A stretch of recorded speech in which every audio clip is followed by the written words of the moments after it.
U.S. threatened two Chinese banks with sanctions over suspected Iranian transactions. Bessent.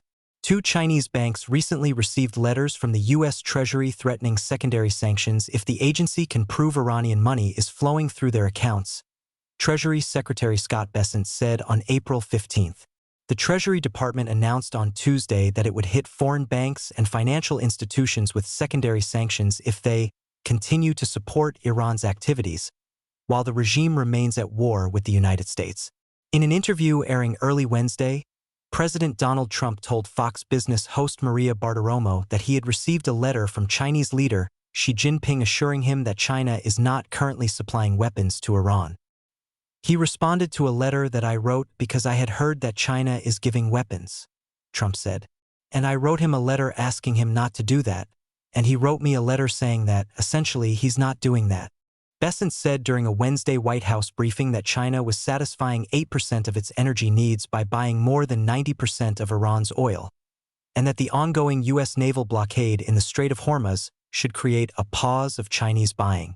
But I will tell you that two Chinese banks received letters from the U.S. Treasury.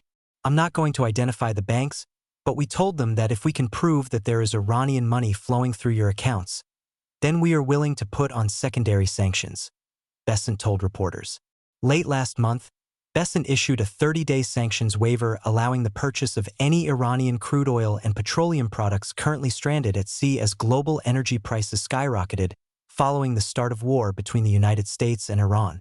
The move allowed for the delivery and sale of Iranian oil if it had already been loaded onto ships as of March 20th, when the waiver was issued. The waiver is set to expire on Sunday.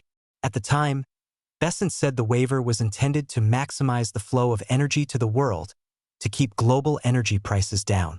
Prices have remained high, with Brent crude trading at just under $95 per barrel as of midday Wednesday. Bessent said on Tuesday that the United States would not renew the 30-day sanctions waiver on Iranian oil stranded at sea. The average price of a gallon of gasoline throughout the United States is currently $4.11, according to AAA. Asked about gas prices remaining high despite the Trump administration's previous remarks that prices would drop while negotiations continue with Iran during a two-week ceasefire, Bessent said during Wednesday's briefing that he is optimistic gas prices will fall by the end of the summer.